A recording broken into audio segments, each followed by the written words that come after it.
We all experience negative thoughts in our head, but where do these thoughts actually come from? It's not like we can pick and choose which thoughts we want to experience. They come from an unresolved emotional past in our own subconscious. So, this emotion, which we haven't seen the truth of, can actually direct our thinking in certain ways.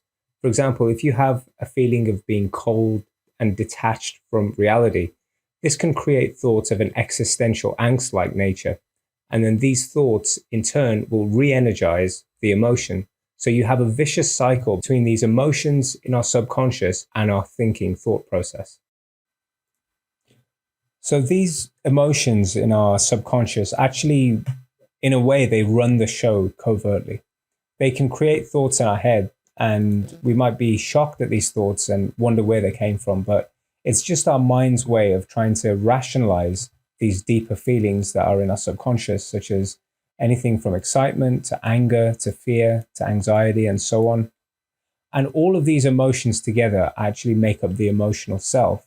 And it's the emotional self that creates a lot of this endless, repetitive thinking that actually serves no purpose. So in meditation, what happens is we see our thoughts for what they are. So we start to see the emptiness in our own thinking, and that a lot of the arguments that the mind is making are actually just false. And as you see that, we're basically cutting off the food supply of the emotional self, which is down here. And then we start to experience the emotional self directly without the filter of thoughts. And that might seem very unpleasant, but it's actually just an energetic experience.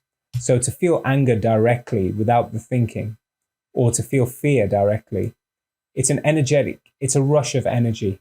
And some people have described it as similar to being on a roller coaster. It's the kind of thing that people pay good money for. And here you have it for free in your own subconscious.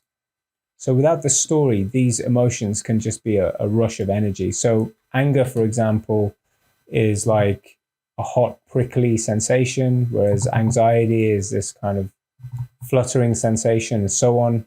So in meditation, once we see past the thoughts, the empty nature of the thoughts, we start to feel the raw emotions directly. And as we just let them be what they are, they actually just lose power and start to dissipate.